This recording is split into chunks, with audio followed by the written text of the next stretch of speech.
Welcome to Lawton's Jersey Farm, a conventional dairy operation in Newark Valley, New York. Lawtons are a 4-generation farm with a strong connection to their neighbors. 3 of the 4 generations currently work on the farm, and Tim and Debbie are in the captain's chairs. Learn about their history in the dairy world and see some of their best practices in action on this episode of Tioga County Dairy Tails. Hello, I'm Tim Lawton. And I'm Debbie Lawton, and we are Lawton's Jersey Farm in Newark Valley, New York.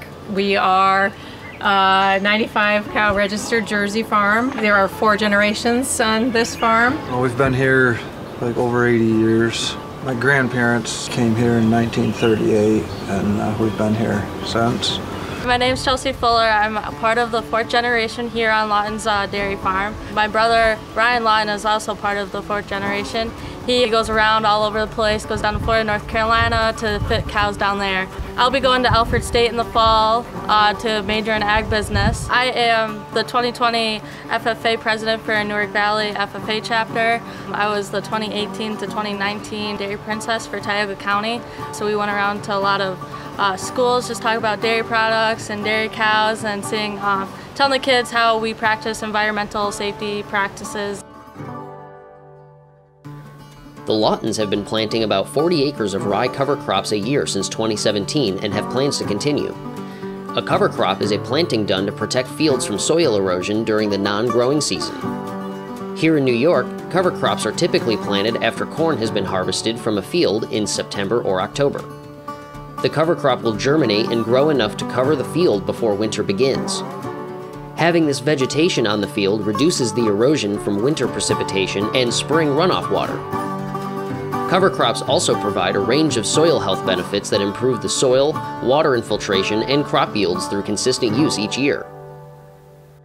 We milk Jersey cows, and we're about 70 to 75 pounds per cow per day, but with higher components than the average Holstein. We milk in a tie stall barn with an around the barn pipeline. We run 6 milking units. In our system, the machine moves to the cow rather than the cow coming to the machine. The first step will be we prep the cow for milking, and this does 2 things. We clean with an individual towel with a warm water solution to clean any dirt from the teat. Not only does it clean, it also creates contact and stimulation for the signals to the cow that she's about to be milked.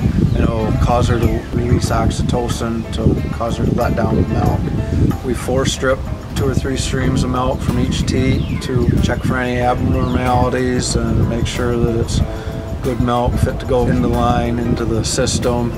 And then we apply a pre-dip, which is just a disinfectant, another disinfectant cleaning process.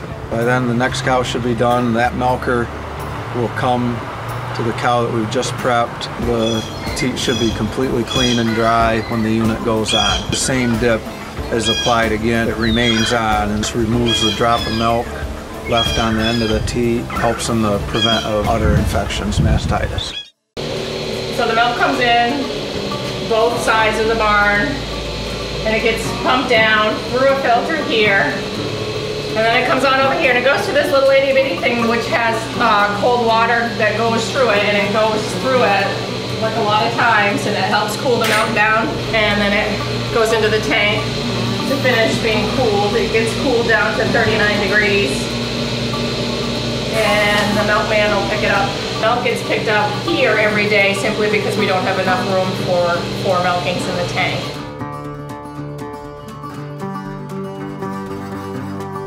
As is the case with many animals, sometimes cows get sick and have to be treated with antibiotics. When this happens, the cow's milk contains the antibiotic and it cannot go into the tank. So she is marked with a red band on her leg, and her milk is pumped into a bucket to be tested and dumped. They'll test daily until the antibiotics are out of her system and her milk can go into the tank for distribution once again. When a cow gives birth, her first milk is called colostrum. It's very important to give it directly to her newborn calf because it contains special nutrients to help begin building their immune system against disease.